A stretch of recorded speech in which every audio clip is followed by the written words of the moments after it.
Because the mind is absorbed in desires for pious and impious activities, it is naturally subjected to transformations of lust and anger.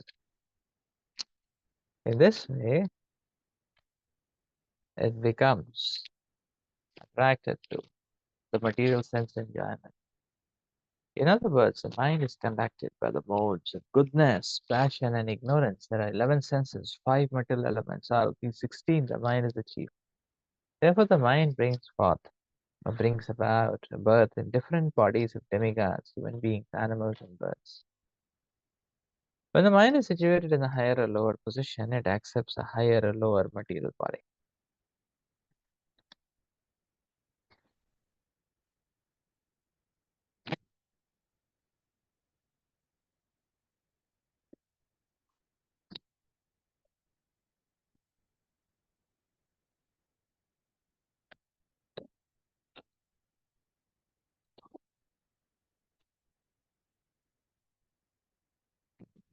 Our journey in this material world, our journey in this material world is driven by the mind. Mind control is not just the first session. Krishna consciousness, mind control is the entire process of Krishna consciousness.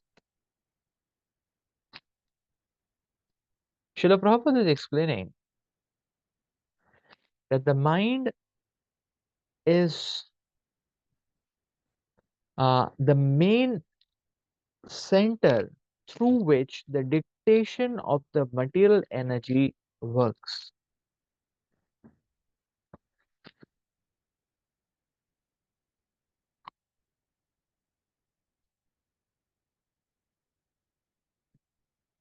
The mind is the very center through which this dictates of the material nature is working. So in the purport, or in the verse, it is being explained how the mind is the chief of all the senses. Uh, it is the mind which is the chief. So it is through these material desires, that mean attachment or attraction towards pious or impious activities. So see, because of the now the point is what how because of attraction or attachment, the desires start flowing. Where the desires flows, the person goes.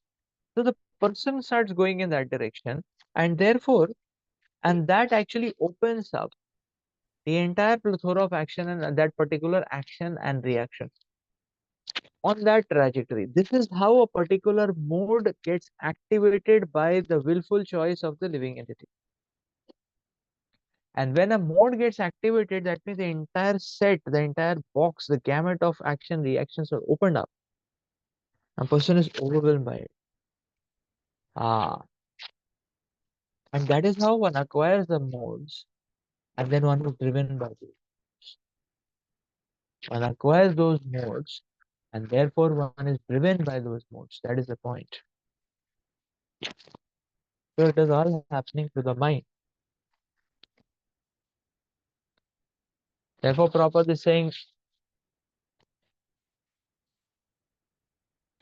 Krishna Bhuliya, say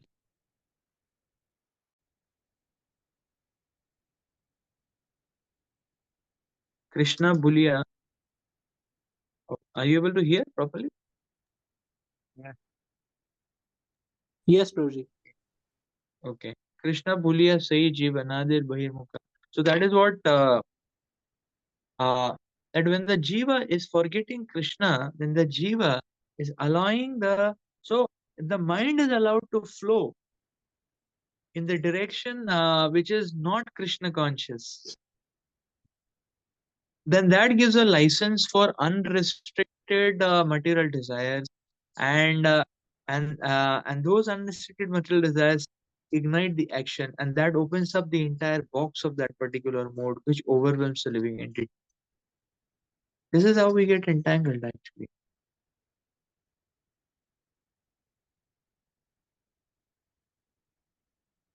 So it is very important that the mind is absorbed in Krishna. The mind is absorbed in Krishna. Uh, because the mind is not absorbed in Krishna, then the mind is definitely captured by the modes.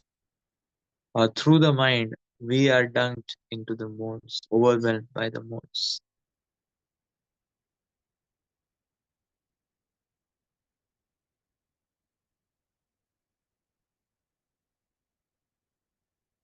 That is why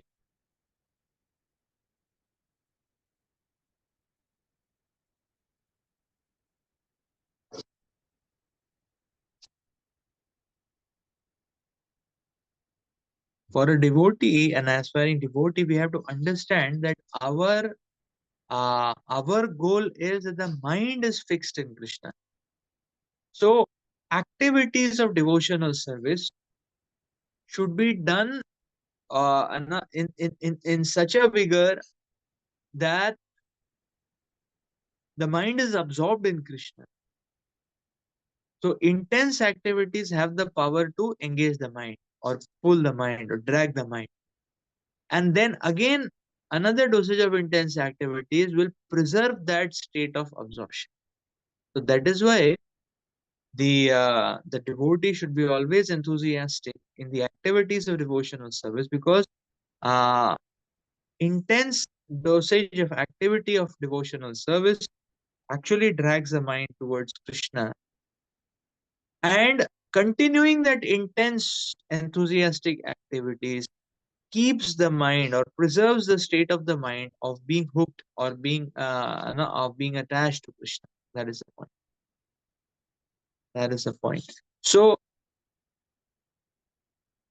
we have to be so therefore the activities of devotional service have to be performed with this understanding that the purpose is mind is engaged.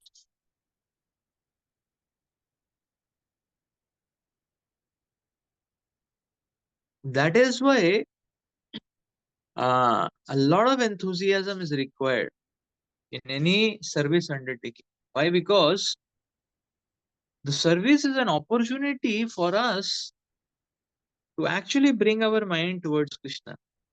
But that requires the service of the activity to be intense, and the mind is absorbed.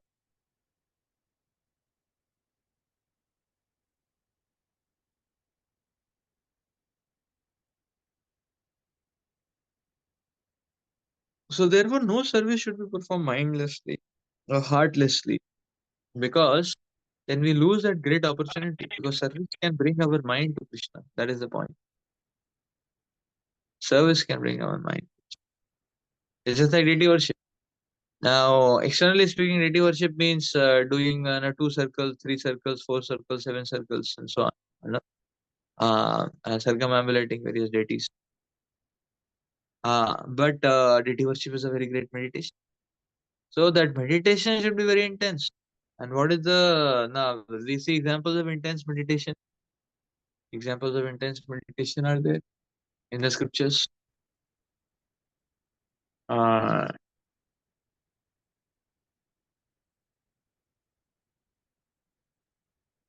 like who was there? Shuklambar Brahmachari.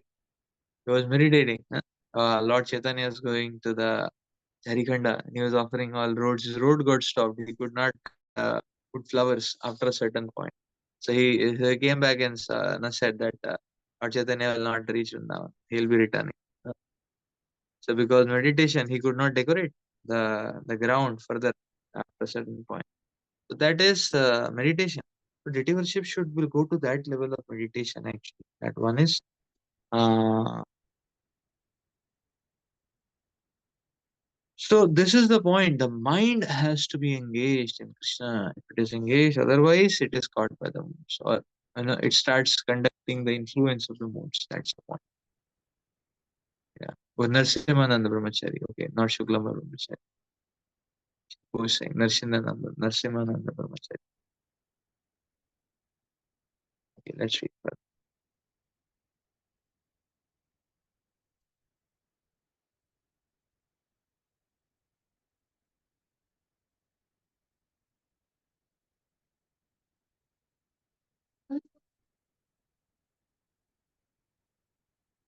दुःखं सुखं व्यतिरिक्तं च तीव्रं कालोपपन्नं फलम् अव्यनाक्ति आलिङ्ग्यमाया रचितान्तरात्मा स्वदेहिनां संसृति कुतः the materialistic mind covering the living entity's soul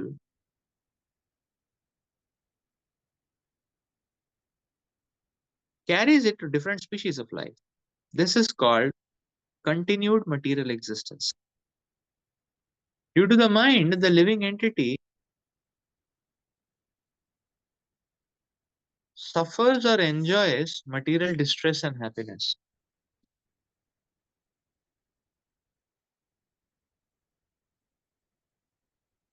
The living entity suffers or enjoys material distress and happiness. Being thus illusion, the mind creates further creates pious and impious activities and their karma, and thus the soul becomes conditioned.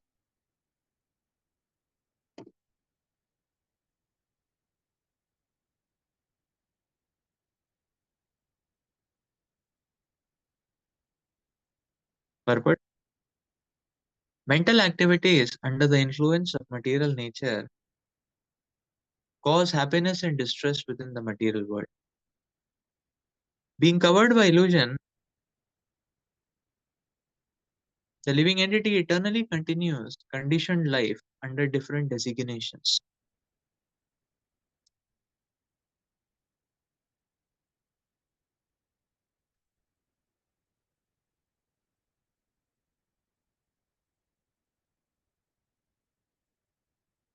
Such living entities are called as Nitya Baddha, eternally conditioned.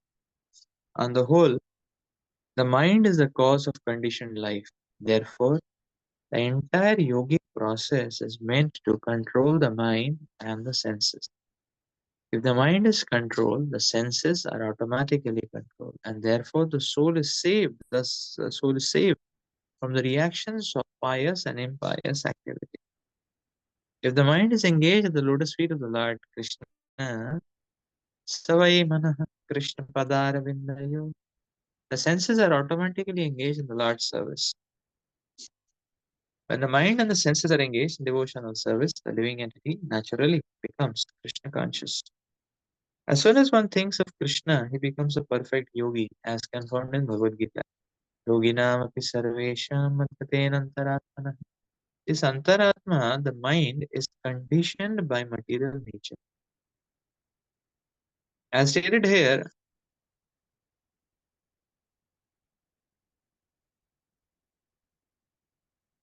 Maya rachitan taratma swadehinam samsmriti chakrakutaha. The mind, being most powerful, covers the living entity and puts him in the waves of material existence.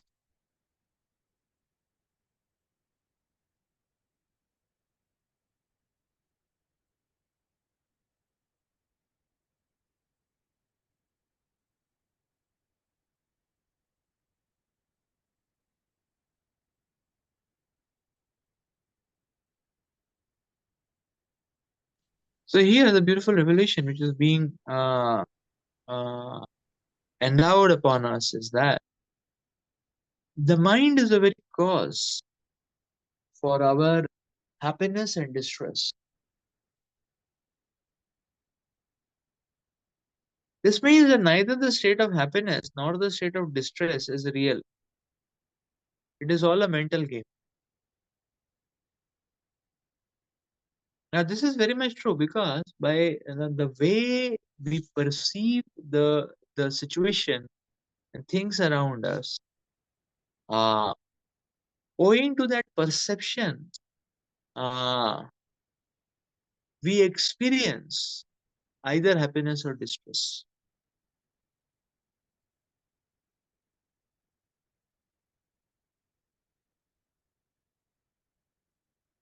Perception. is the whole thing. Mind is the whole thing.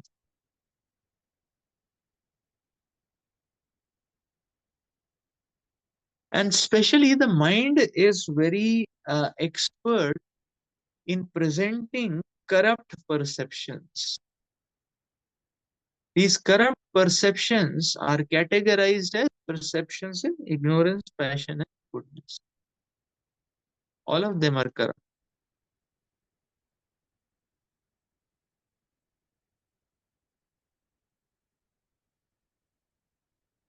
So, in that way,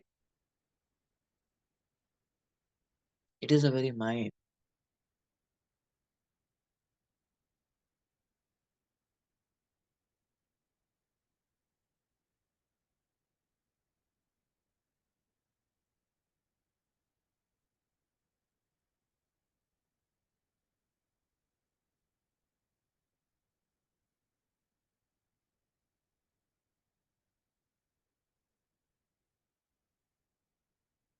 So, just like you see, Srila Prabhupada, his Prayag pharmacy was burnt.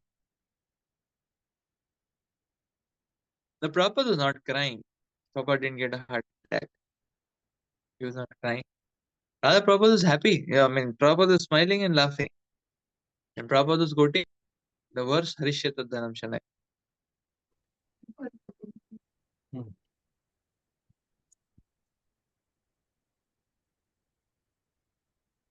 Okay, they were just saying 10.14.8. So, uh, so now, so you see,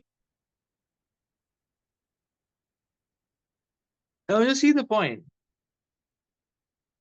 Prabhupada is quoting this verse. When his entire Prayag pharmacy has caught with fire, and Prabhupada is able to smile and laugh. Yeah. So Prabhupada is quoting that verse. That means what Prabhupada is doing is Prabhupada is using this verse to perceive the situation, what is happening.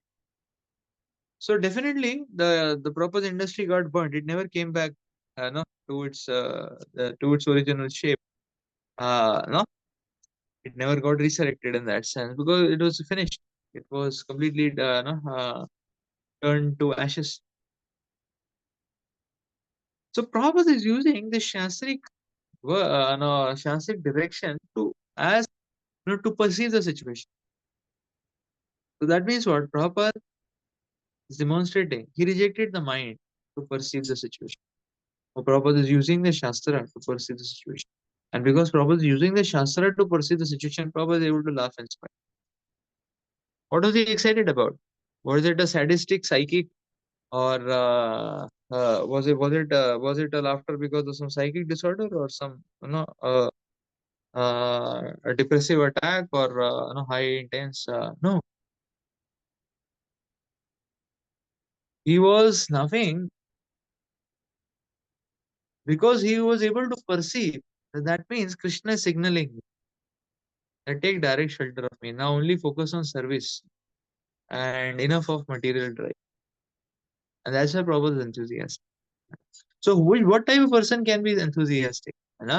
One who is one who is preparing to serve Krishna. You know? And sometimes Krishna just pulls one and accelerates that proclivity of serving Krishna.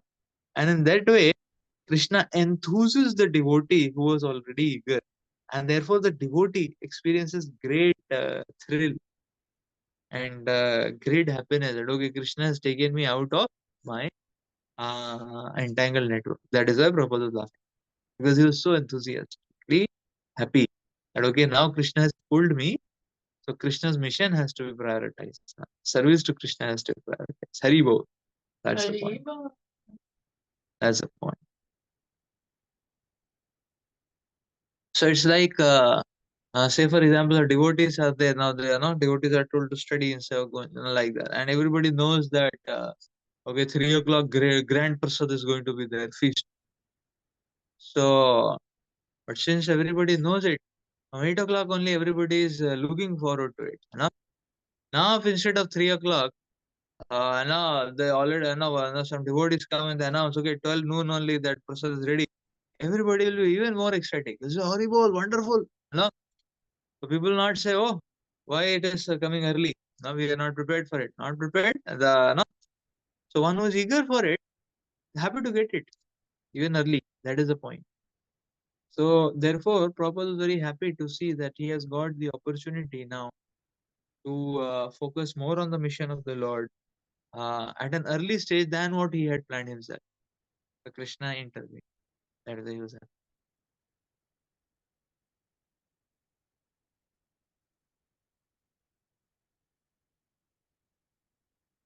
So this is how we can see from the life of an Acharya how an Acharya is disregarding the mind to interpret the reality or the interpret the event which has happened, and using the Shastras to interpret the event what has happened.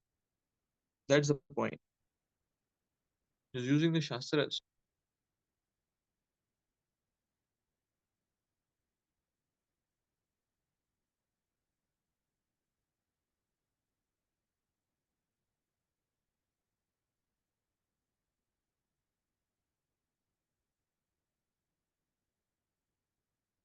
So because using the Shastras to interpret, therefore one is understanding that okay, this is an opportunity.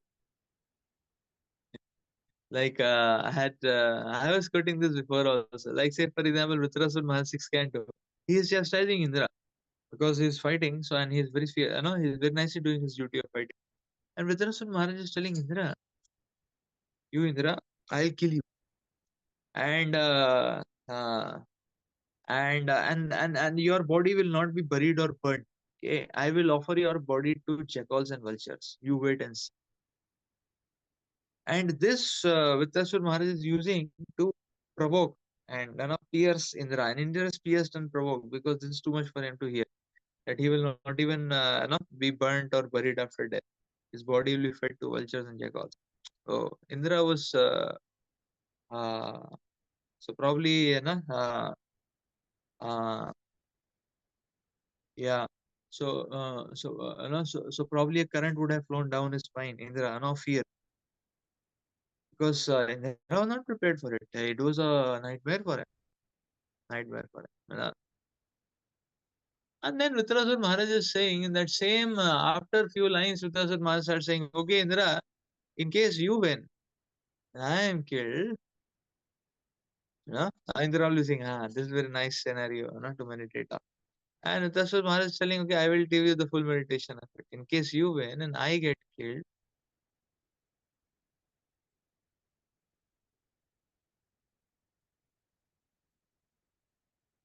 so it will be an honor for me to offer my body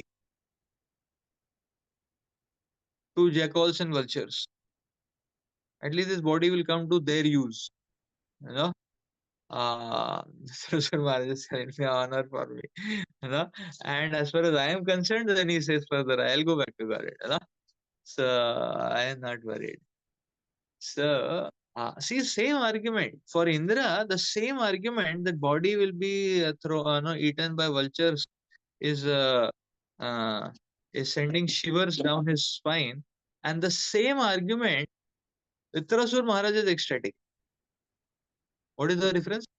Indra is interpreting by his own mind. Oh, my body, my cherished dear body, I'm so attached to my body, and the body will be fed to vultures. He is not able to take it. Vitrasur Maharaj, he is acting by Guru Sadhu Shastra. Understanding? I am eternal servant of Krishna. When my body goes, so Vitrasur Maharaj explains why he is not disturbed. He's saying, Are, there are some karma still remaining. Let my body die. My karma will be finished, and I'm going straight back to body. So why should I be fearful? Vitrasur Maharaj is telling. So he is using Shastras to perceive. That is the point. So therefore, we use the mind to perceive things. Uh,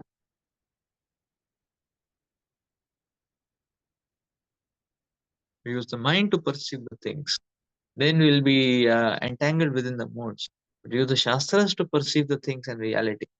We'll now our mind will also be purified. That's the point.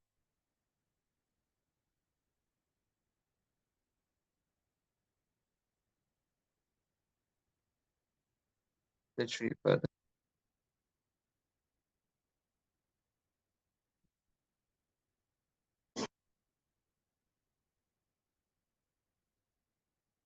तावानयं व्यवहारः साधवी क्षेत्राज्ञः साक्ष्यो भवति स्थूलसूक्ष्म तस्मान्मनोलिङ्गं मदो वदन्ति गुणागुणत्वस्य परावरस्य.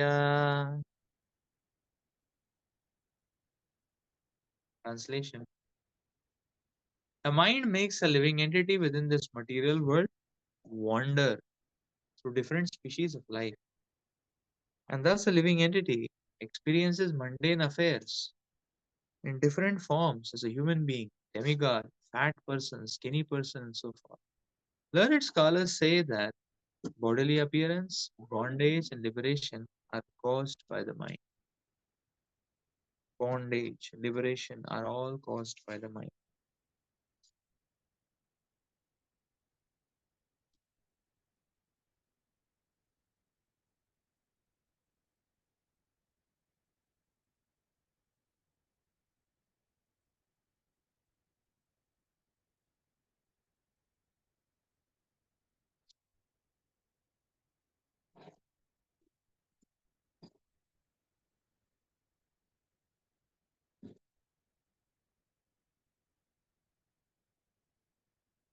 But just as the mind is the cause of bondage, it can also be the cause of liberation. The mind is described here as para avara. Para means transcendental, avara means material. When the mind is engaged in Lord's service, savai manaha Krishna padana vindayo. It is called para or transcendental. When the mind is engaged in material sense gratification, it is called avara or material.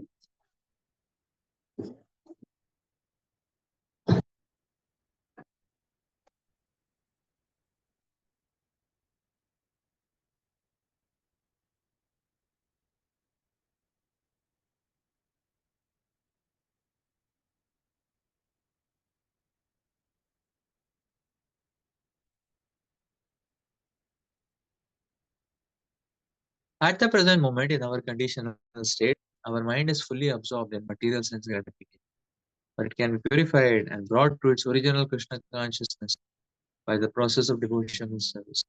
We have often given the example of Ambarish Maharaj.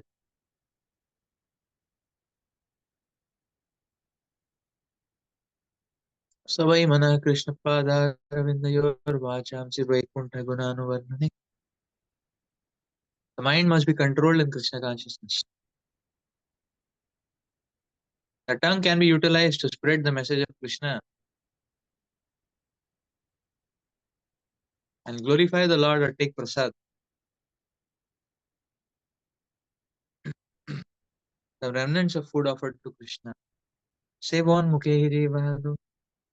When one utilizes the tongue in the service of the Lord, the other senses become purified, can become purified. As stated in Narad Pancharatra, Sarvapadi Vinirmanam Tatparatvena Nirmanam. When the mind and the senses are purified, one's total existence is purified. And one's designations are also purified. One no longer considers himself a human being, a demigod, cat, dog, Hindu, Muslim, so forth. When the senses and mind are purified, and one is fully engaged in Krishna's service, one can be liberated and return home back to God.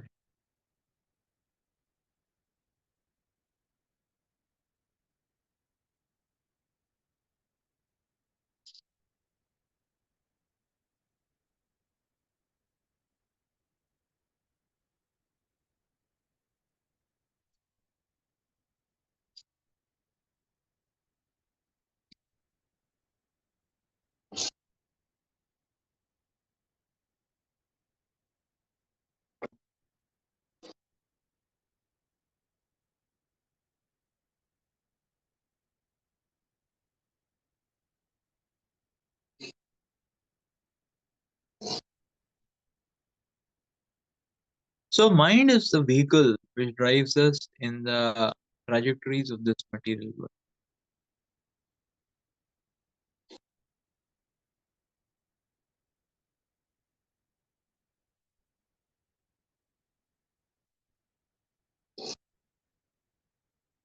Mind is that vehicle.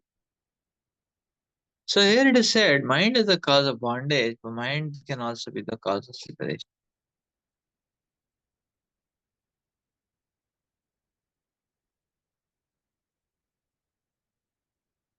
Mind can also be the cause of liberation.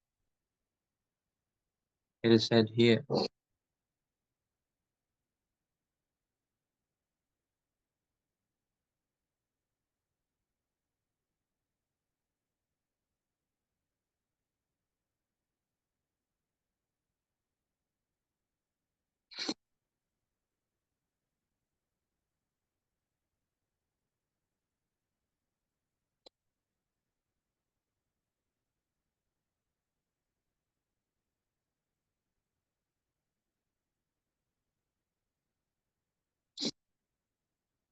A sadhaka should be very attentive to understand the ways in which the mind is driven in a certain direction, how to move the mind in a desired contour is what a sadhaka should expertise.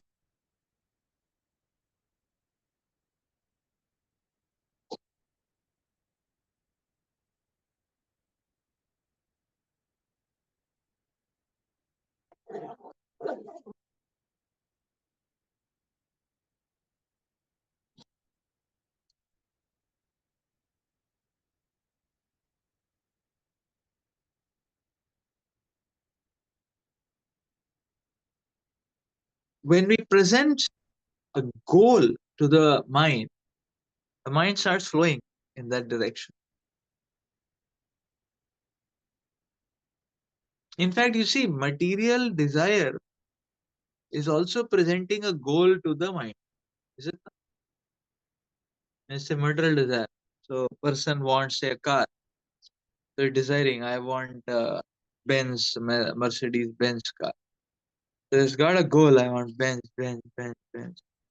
So that goal is what catches the mind, and the mind tries to fulfill that goal. The goal hooks the mind. The mind starts flowing towards that goal, and therefore the activities follow towards that goal. And finally, the person may go ahead getting what he desired, she desired.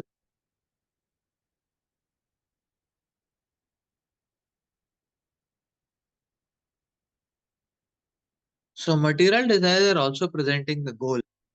In fact, you will see attraction and attachment both are actually processes by which we hook on to particular goal. Right? So attraction, attachment are both principles by which a goal is set for the mind. And when the goal is set for the mind, mind will flow in that direction.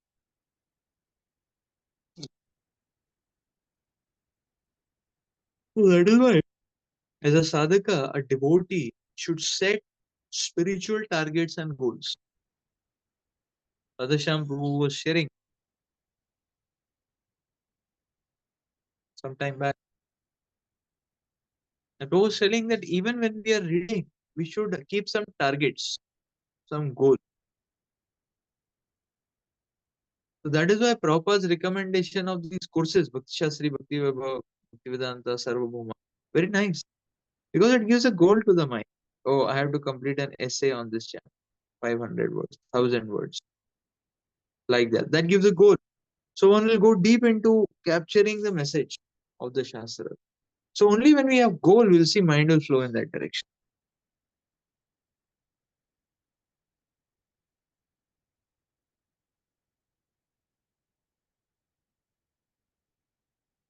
So that is why in Bhakti also we should have targets.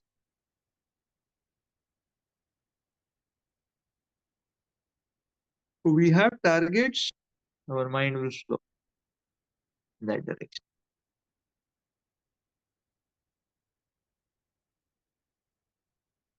And no spiritual targets, no spiritual goal, then one will make targets of sense gratification. This is the point. Sometimes devotee life, nothing else is there, then devotees are just waiting for say a couple of days for a feast day to come. So then what happens that the whole time I'm meditating only. So the mind gets that means what the devotee doesn't have much engagement, so he's not able to think of anything else other than a feast.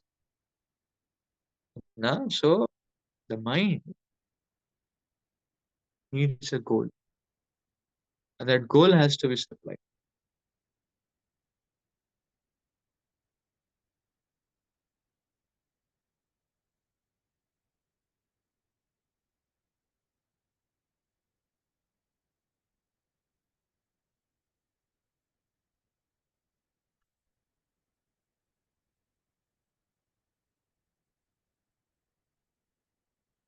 That goal is supplied. Yeah.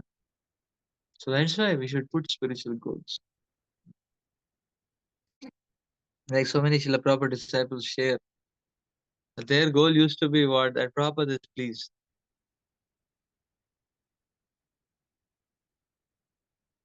Like Indradumna Maharaj said that for Prabhupada's smile, we were ready to work day and night just to see smile in the face of Prabhupada. So then that's a very powerful goal. So when we have that goal, and again we keep reminding and meditating about that goal, that triggers seriousness and intensity of practice.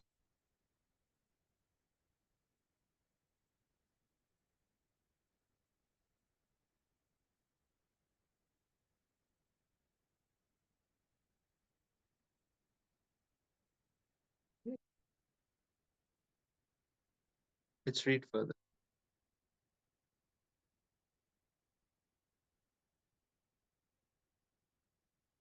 Okay, there is question. What does the phrase mind covers the living entity mean? Yes. Mind covers the living entity means the living entity is not able to perceive anything other than what the mind shows. So the mind is like a TV screen. The mind is showing a false representation of reality. That is called as Maya. And there is a false representation of reality shown. So the mind is attracted to that. That is called as Moha. Attraction to false representation of reality. From where this false representation of reality is coming? Mind.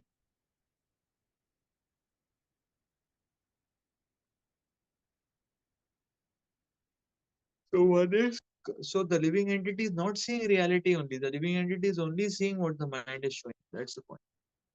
And that's how the living entity is completely covered. That is why we have to reject the conclusions and the dictates of the mind and adopt the conclusions and the dictates of the Shastras. That can only save us.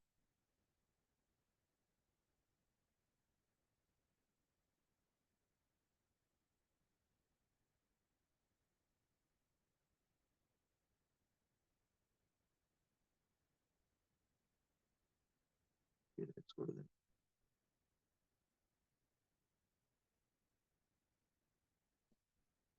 this is text 8.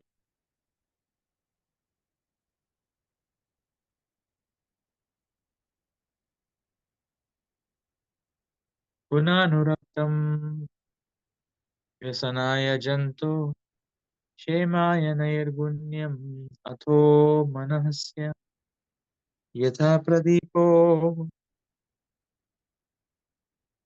घृतवर्तिमश्न शिक्षा साधुमा भजते है अन्यदा स्वाम् पादं तथा गुणकर्मानुबद्धं वृत्तिर्मनः श्रयते अन्यत्र तत्त्वम्.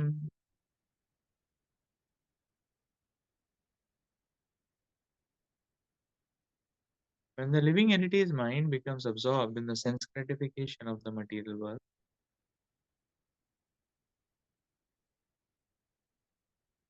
it brings about his conditional life and suffering within the material situation. However, when the mind becomes unattached to the material enjoyment,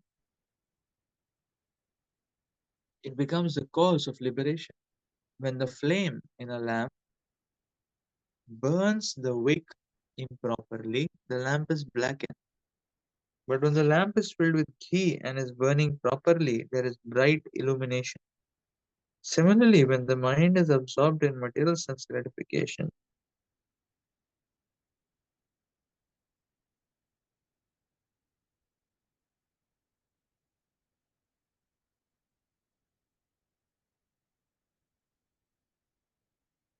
Similarly, when the mind is absorbed in material sense gratification, it causes suffering, and when detached from material sense gratification, it brings about the original brightness of Krishna consciousness. Purport.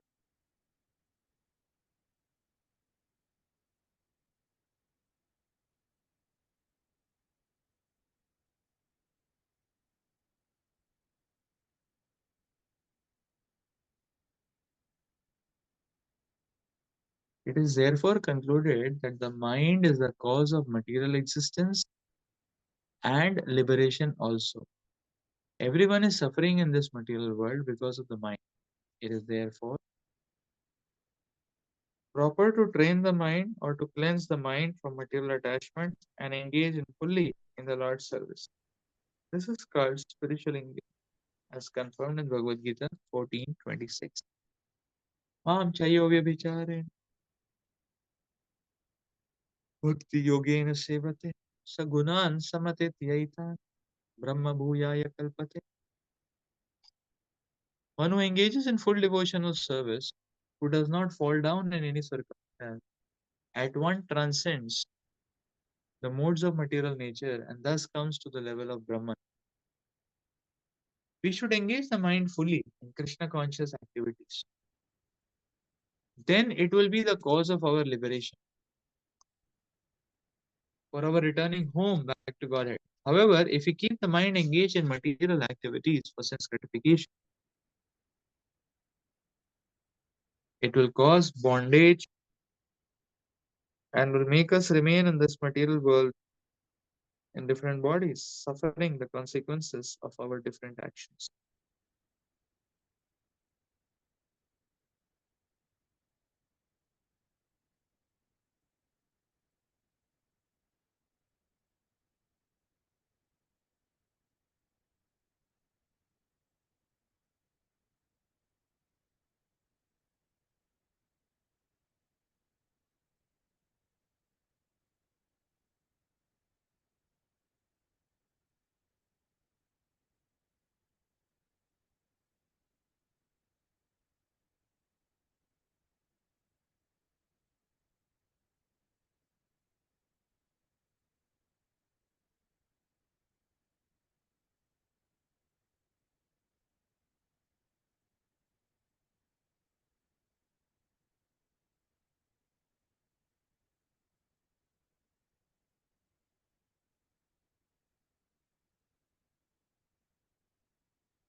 Here it is being described that the mind is made of such a material that it very easily gets hooked.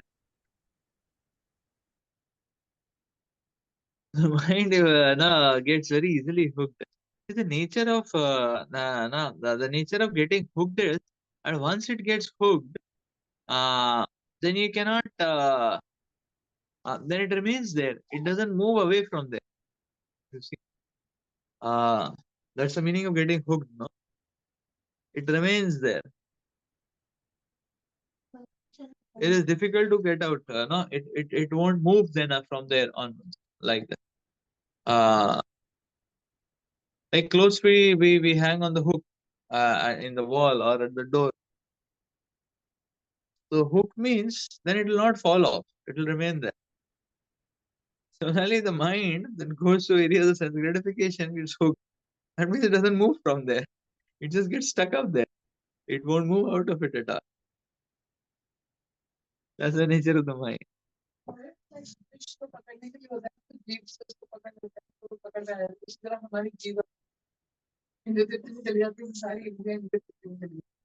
Yeah. Yeah.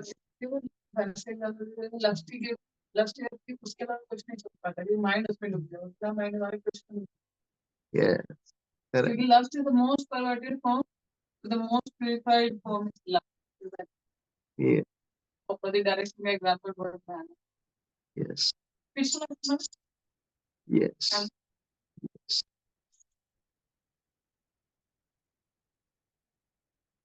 Yeah. So the fish gets hooked. Yeah. So this same fish gets hooked because of the drive of the tongue. So I have to use therefore the tongue. Prabhupada is saying Sevan Mukhe Jiva. In taking Krishna Prasad, tasting Krishna Prasad, and talking about Krishna.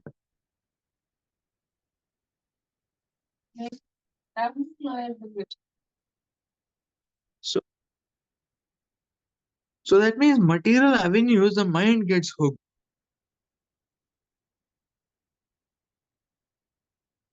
And then to shake the mind and to break the hook uh, requires a lot of energy. Lot of energy because the mind gets hooked. So to break that hook requires a lot of energy.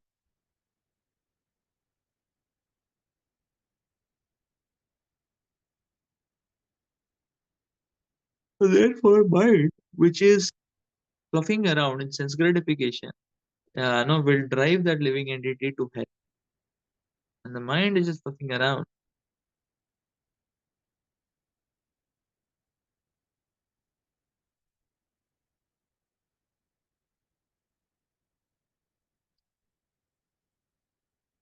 In Krishna, such a mind will take one towards liberation.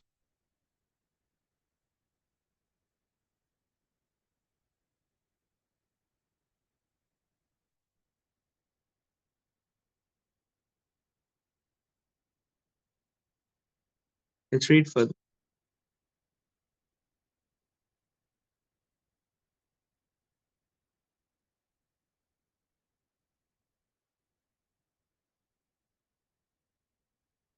Maharaj Jadabharat is giving the example of the flame in the lamp. If it's improperly burning, the flame is uh, lamp is blackened. It is properly burning, the lamp is illuminated.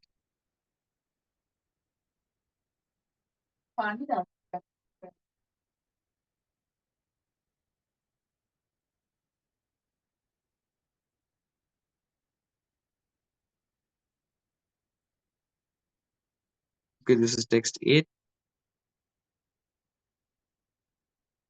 No, we read this text, right?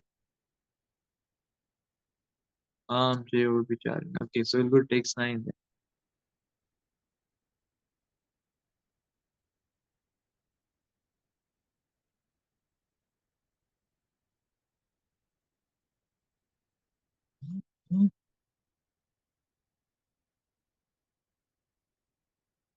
Ekadasham manaso hivritya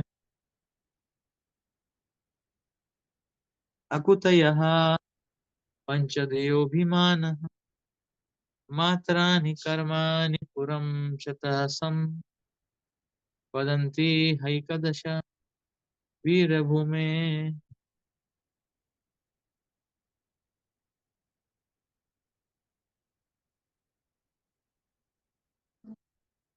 There are 5 working senses and 5 knowledge acquiring senses.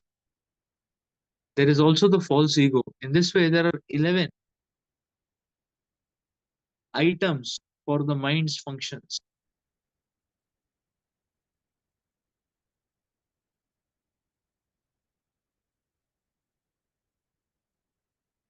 In this way, there are 11 items for the mind functions.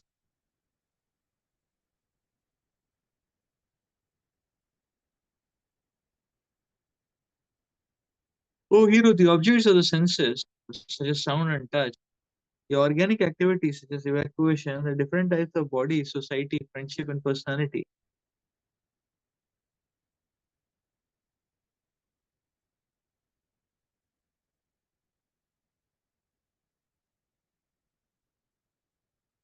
Yeah. So different types of bodies, society, friendship, and personality are considered by learned scholars the field of activity for the functions of the mind.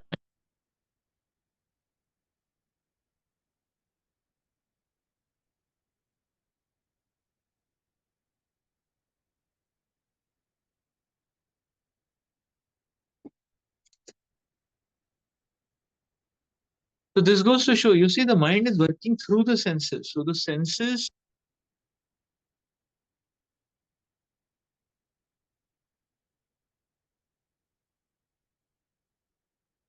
are working under the mind. That's the point.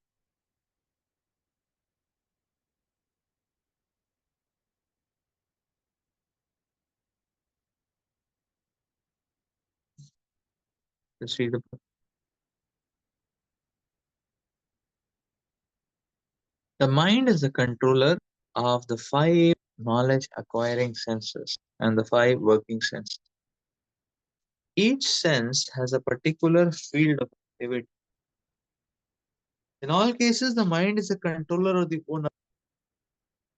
By the false ego, one thinks oneself the body and thinks in terms of my body, my house, my family, my society, my nation, and so on. These false identifications are due to the expansions of the false ego.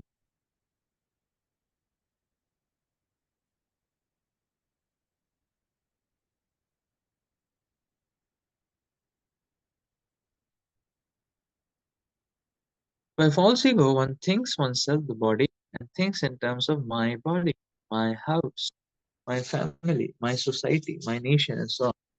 These false identifications are due to expansions of the false ego.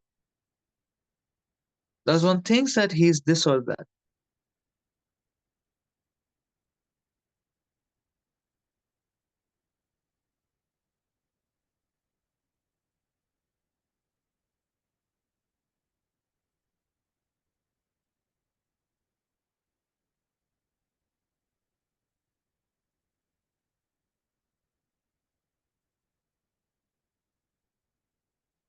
Yeah.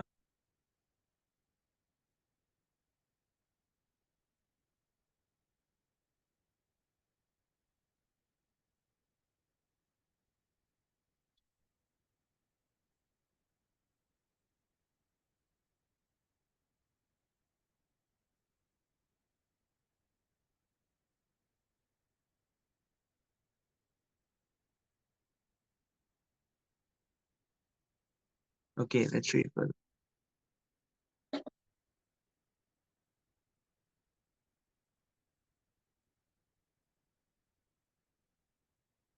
गन्धाकृति स्पर्शरसा श्रवांसि विसर्गराति अरति अभिजल्पशिल्प एकादशं स्वीकारणं ममेति संयमहं द्वादशा एक आहु sound, touch, form, taste, and smell are the objects of the five knowledge acquiring senses. Speech, touch, movement, evacuation, and sexual intercourse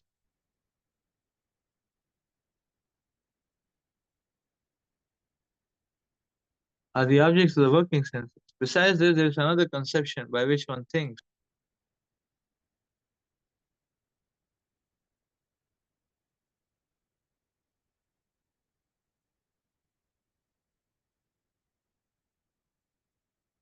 Besides this, there is another conception by which one thinks this is my body, this is my society, this is my family, this is my nation, and so forth. The 11th function of the mind is false ego. According to some philosophers, this is the 12th function, and its field of activity is the body.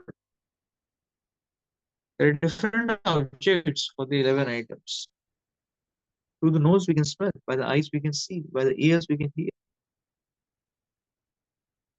In this way, we gather knowledge.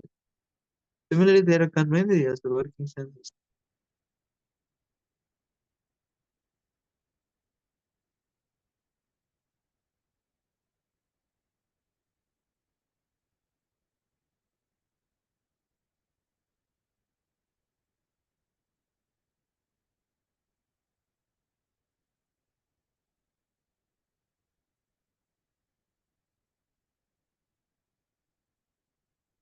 When the false ego expands, it makes one think this is my body, my family, my society, my country.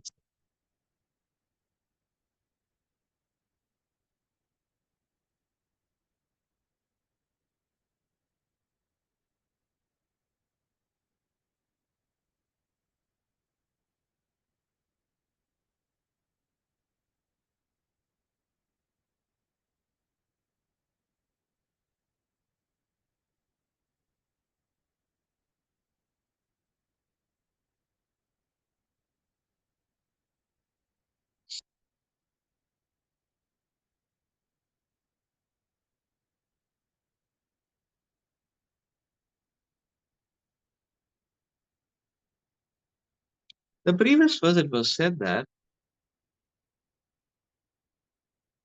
the functioning of all the senses is carried out by the mind.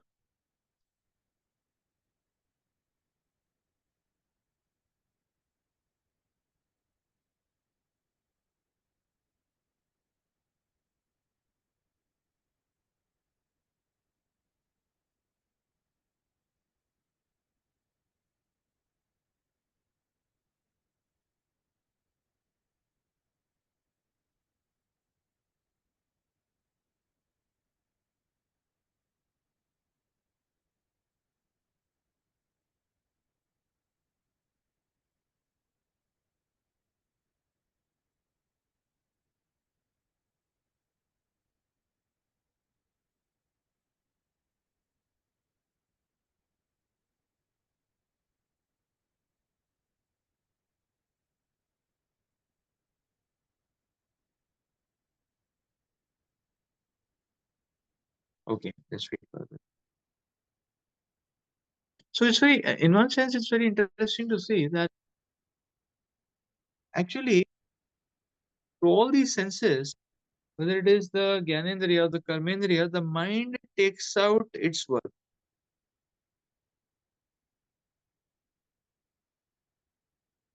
The mind takes out this work out of our senses, the Karmendriya, the Gyanendriyas.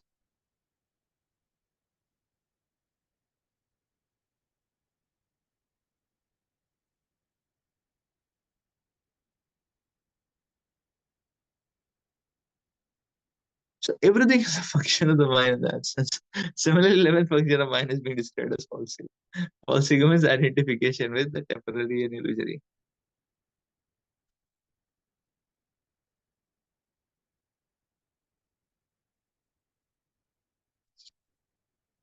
Okay, let's read further.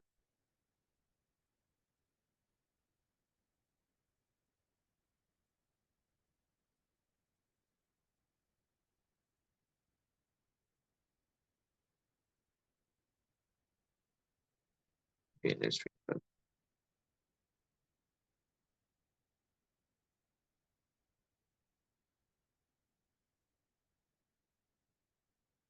द्रव्ये स्वभावसया कर्मकाले एकादशामि मनसो विकारतः विकारता सहसा सततं कोटियश्च चेतात्मना न निधो न संयम न स्वतः सोहु न मिथो न स्वतः सोहु.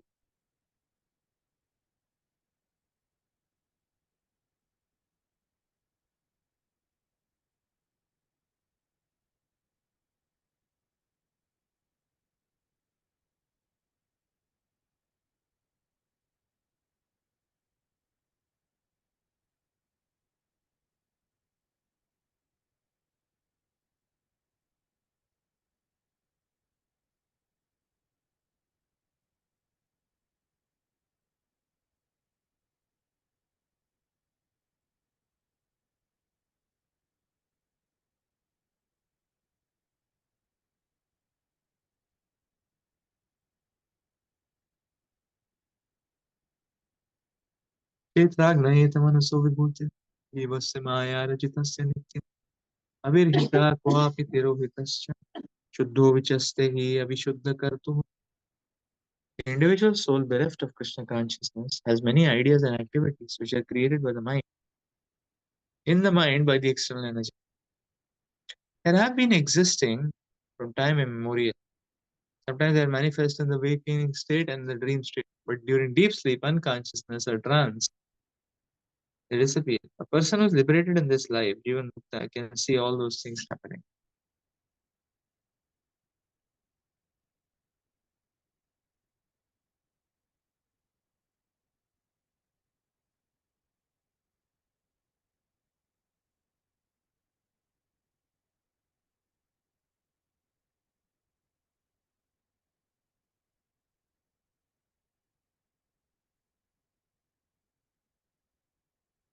The ordinary living being knows about his body to some extent, but the Supreme Paramatma knows the condition of all the bodies. The individual living being is localized. The super soul Paramatma is all pervading. In this shloka, the word Shretagna refers to an ordinary living being, not the supreme living being. This ordinary living being is of two types, Nitya Baddha, Nitya Mukta. One is eternally liberated,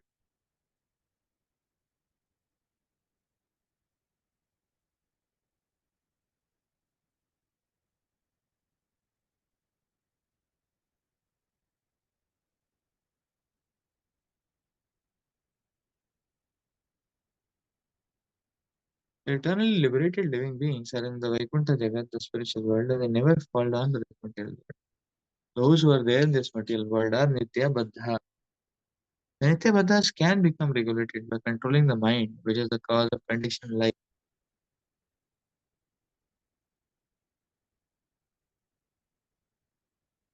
When the mind is trained and the super soul is not under the mind's control, the soul can be liberated even in this material world.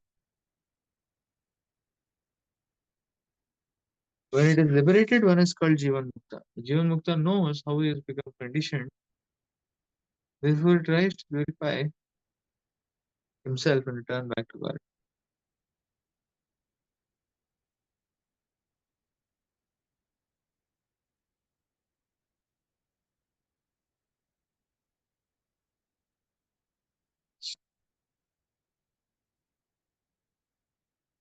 When the mind is trained and the soul is not under the mind's control, the soul can be liberated even in this material world. When it is liberated, one is called Jivan Mukta. The Jivan Mukta knows how he has become conditioned.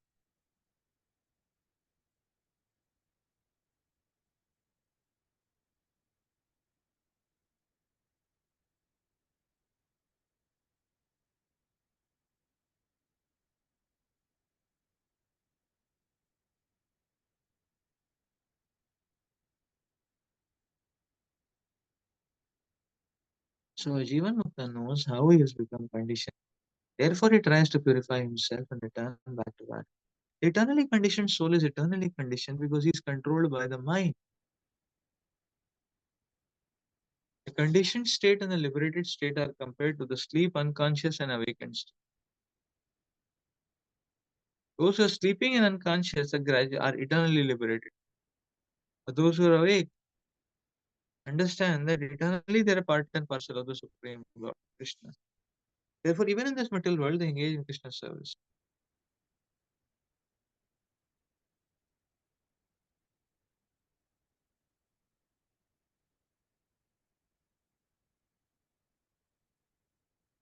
As confirmed by Srila Rupa Goswami, "Iha yasya haridas," if one takes to Krishna consciousness, he is liberated.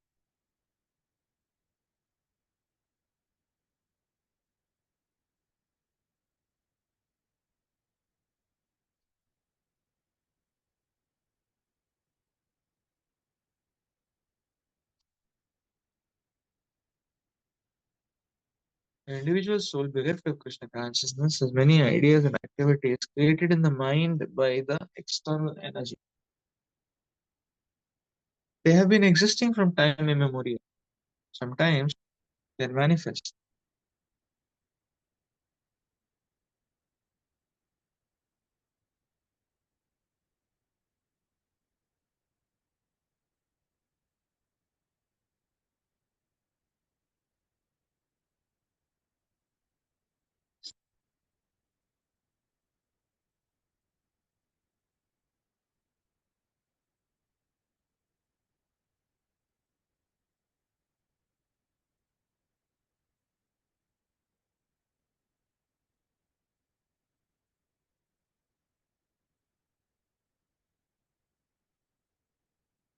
Purport as stated in Bhagavad Gita. Kshetragnya chapi mam vidhi sarva kshetreshu bharata. There are two kinds of Shritagna or living beings. One is the individual living being and the other is the supreme living being.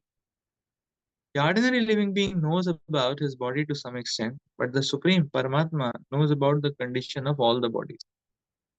The individual living being is localized and the supreme Paramatma is all pervading. In this shloka, the word Shvetagna refers to an ordinary living being, not the supreme living being. The ordinary living being is of two kinds: Nitya Baddha, Nitya Mukta. Yeah.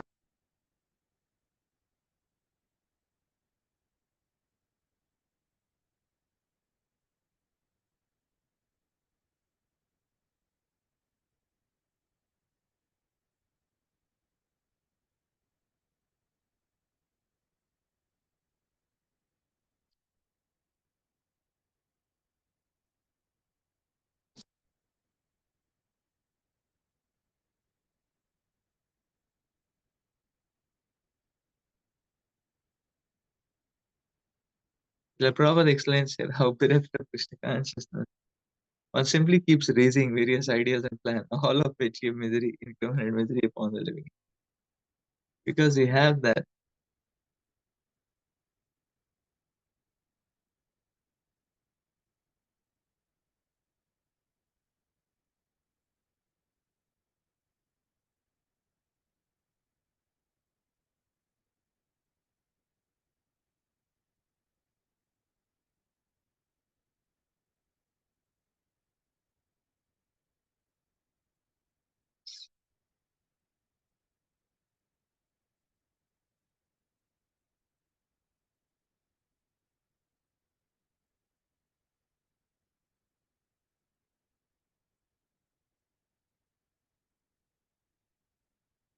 You see, attraction develops when we are able to see the glimpse of something uh, in its uh, in its true way or real way. So if we get a real glimpse of something, may feel attracted to it. So that's how the attraction increases, and that is why the Shastras and Acharyas are saying that to increase the attraction towards Krishna and the activities of devotional service, one has to increase the association, because the devotee association gives us a glimpse demonstration of the spiritual reality. The more we associate, more we get that uh,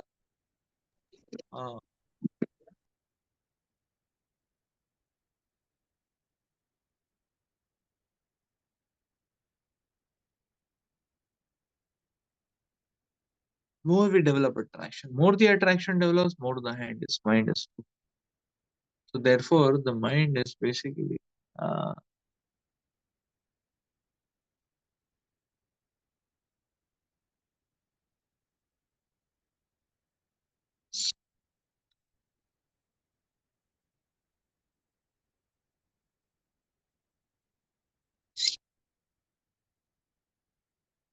so that way the mind flows towards liberation and form.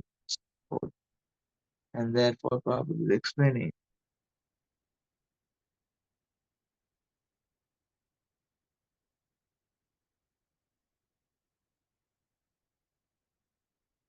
Okay, so let's stop here for today.